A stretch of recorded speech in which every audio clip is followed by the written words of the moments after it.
Wala pa kasi akong alam dati na kailangan kinakalbo para mas maganda ang pag-uusapan natin ngayon. Ay tinatanong ni Ronnie, ang tanong niya ay, nung makuha daw ba ang aking pagkababae ay may buhok na ako noon.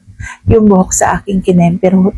So ating pag-uusapan for today's video. Interesado ka bang malaman kung ano ang sagot? Please keep on watching para bago yan. Kung bago ka pa lang sa aking channel, please consider to like this video and subscribe my channel.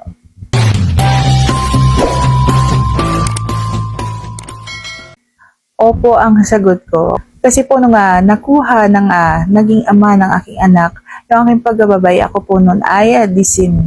Kahit itanong nyo pa po sa kanya. So kung iisipin nyo, alangan namang wala pa akong buhok noon.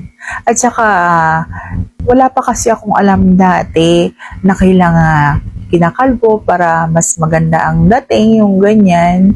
So, nagkaroon na lang na ako ng alam nung medyo nagkakaedad na ako. Yung mga kailangan kong talagang linisan kasi gustong-gusto ko yung pakiramdam na malinis yan. Tapos, yun lalapang, ganun. At yan lamang po ang aking vlog for today. Sana nagustuhan mo ang aking sagot.